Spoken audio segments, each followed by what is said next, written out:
কি হবে যদি মানবজাতির যুদ্ধ এমন একটি প্রাণীর সাথে হয় যেই প্রাণীটি শুধুমাত্র অক্সিজেন এবং পানি খেয়ে বেঁচে থাকে? আজকের মুভিতে আমরা এরকম শুধুমাত্র একটি এলিয়েনের সাথে মানুষদেরকে বেঁচে থাকার যুদ্ধ করতে দেখব। তো চলো আর কথা না বাড়িয়ে ভিডিও শুরু করে দেয়া যাক। পৃথিবী থেকে পাঠানো একটি স্পেস শাটল বাহিরের জগৎ থেকে একটি প্রাণের সন্ধান পেয়েছে, কিন্তু সেটিকে নিয়ে আসার সময় মেশিনে গড়বড় হওয়াতে সেটি কন্ট্রোলবিহীন হয়ে যায়।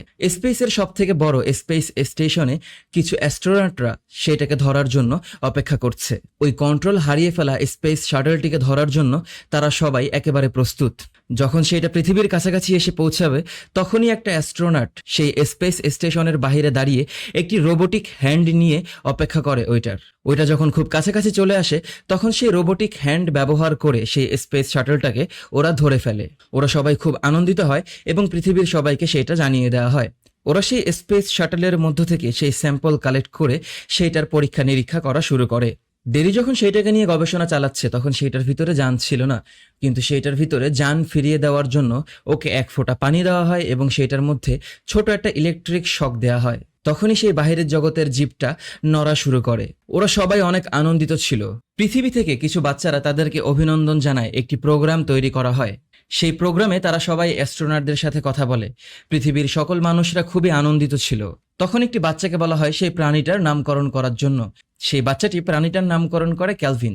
অ্যাস্ট্রোনটরা সবাই অনেক আনন্দিত ছিল। ওদেরকে যে মিশনের জন্য আকাশে পাঠানো হয়েছে, সেই মিশনটা খুব পারফেক্টলি চলছিল।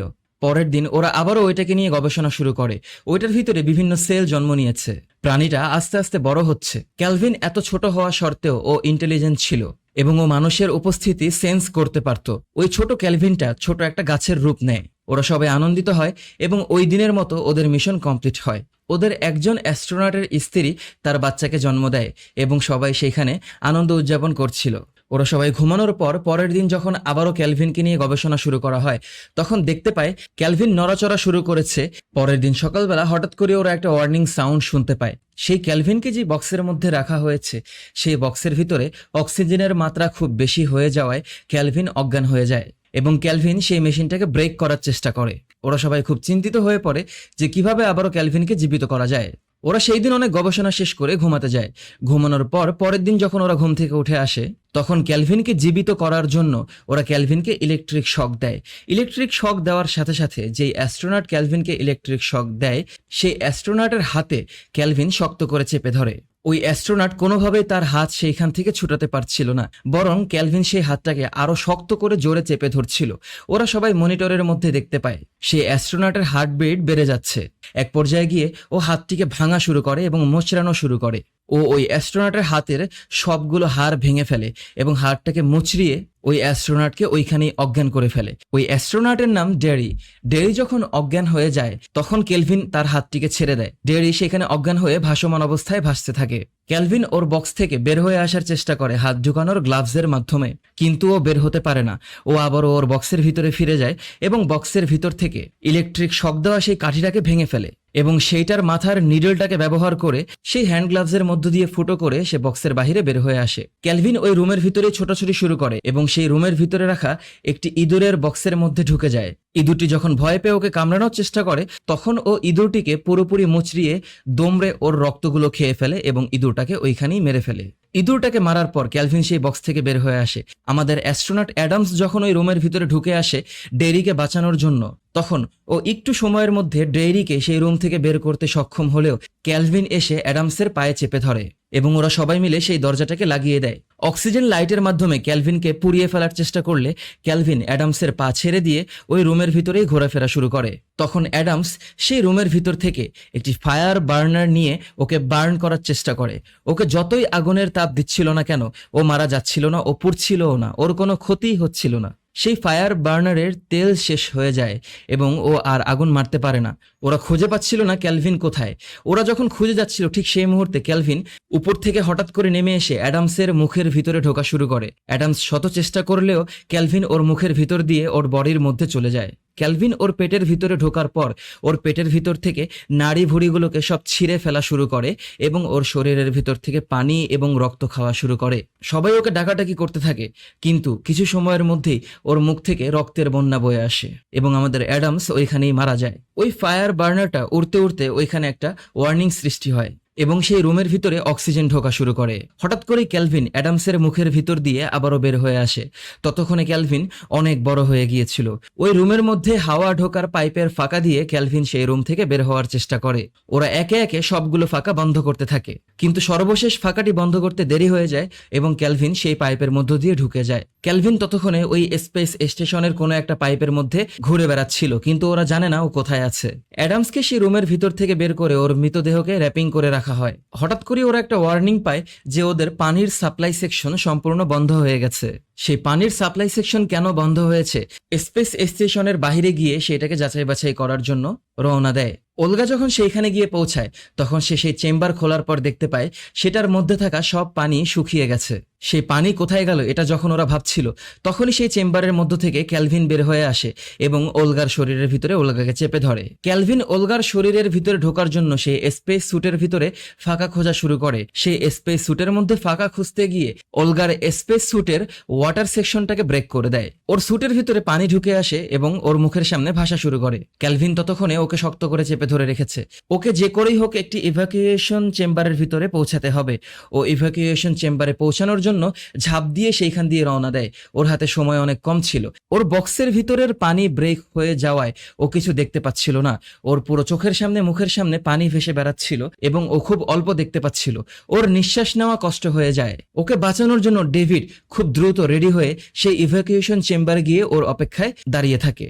ওলগা যখন সেই চেম্বারের বাইরে এসে পৌঁছায় ততক্ষণে ও নিঃশ্বাস একেবারেই নিতে পারছিল না। ও ভালোভাবে চোখ দিয়ে কোনো কিছু দেখতেও পারছিল না। ও যখন বুঝতে পারে ওর বাঁচার আর কোনো রাস্তা নেই, তখন ও দরজাটিকে আরো লক করে দেয় উল্টা দিকে ঘুরিয়ে, এবং ডেভিড চিৎকার করে ওকে ডাকতেই থাকে। ওলগা চিন্তা করে যেহেতু আমি মারা যাব, আমি আমার সাথে কেলভিনকে নিয়ে একসাথে মারা যাব। কেলভিন যেন আর স্পেস স্টেশনের ভিতরে ঢুকতে না পারে। কিছু সময়ের ভিতরেই নিঃশ্বাস নিতে না পেরে ওলগা মারা যায়। ওলগার বডিটা যখন স্পেসে ভেসে চলে যাচ্ছিল, ঠিক তখনই কেলভিন আবার ঝাঁপ দিয়ে স্পেস স্টেশনে চলে আসে। ডেভিড কান্না করতে থাকে। পরপর ওরা ওদের দুইজন সাথীকে হারিয়েছে।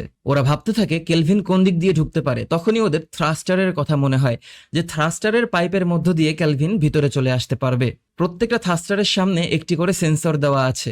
একের পর এক থার্স্টারের সামনে দিয়ে যখন কেলভিন যাচ্ছিল তখন বার্ন করতে করতে ওদের তেল একেবারেই ফুরিয়ে আসে এবং ওরা ওয়ার্নিং লেভেলে চলে আসে। যদি এভাবেই চলতে থাকে তাহলে ওদের স্পেস স্টেশনটি পৃথিবীতে গিয়ে ভেঙে পড়বে। তখন গিয়ে ওরা বাধ্য হয়ে ক্যালভিনকে ভিতরে ঢুকতে দেয় এবং ক্যালভিনকে ভিতরেই মারার চিন্তা ভাবনা করে। ক্যালভিন একটি থার্স্টারের মধ্য দিয়ে ভিতরে চলে আসে।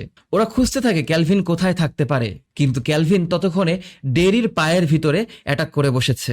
ডেরি ওকে ছোটবেলা থেকেই গবেষণা করে জন্ম দিয়েছে বিধায় ডেরি ওর প্রতি দুর্বল হয়ে পড়ে। ওরা যখন সবাই মিলে বসে ভাবছিল কিভাবে ক্যালভিনকে খুঁজে বের করা যায় এবং কিভাবে ওরা স্পেস স্টেশনকে সঠিক লেভেলে নিয়ে আসবে, ওই সময় ডেরি একেবারে অসুস্থ হয়ে পড়ে। হঠাৎ করে ডেরির হার্টবিট কমা শুরু করে এবং ও অজ্ঞান হয়ে যায়। সবাই মিলে সাথে সাথে ডেরিকে সোজা করে শোয়ায় এবং ওর শরীরে শক দেওয়া শুরু করে। হঠাৎ করে একজন লক্ষ্য করে ওর পায়ের মধ্যে কিছু একটা নড়ছে। ওর পায়ের পোশাকের চেইনটা যখন খোলা হয় তখনই সবাই দেখে কেলভিন ওর পায়ের ভিতরে অ্যাটাক করে ওর পায়ের থেকে রক্ত এবং পানি চুষে খাচ্ছে। ওরা কেলভিনকে একটা শক দেয় এবং সাথে সাথে কেলভিন সেইখানে উঠে আসে। ওরা সেইখান থেকে ভাগার চেষ্টা করে এবং কেলভিন ওদেরকে ফলো করা শুরু করে। দুইজন এক রুমের মধ্যে চলে যায় এবং একজন ওদের থেকে আলাদা হয়ে যায়। শো আলাদা হয়ে যাওয়ার পর ওর স্লিপিং ট্যাবের ভিতরে গিয়ে ঢুকে পড়ে। ক্যালভিন এসে সেই স্লিপিং ট্যাবটাকে ভাঙার জন্য সেইটার উপরে আঁকড়ে ধরে সেটাকে ফোর্স দিয়ে চাপা শুরু করে। ঠিক যেই পর্যায়ে এসে সেই স্লিপিং ট্যাপটি ভেঙে যাবে তখনই ক্যালভিন আবার পানির সন্ধানে সেইখান থেকে সরে যায়।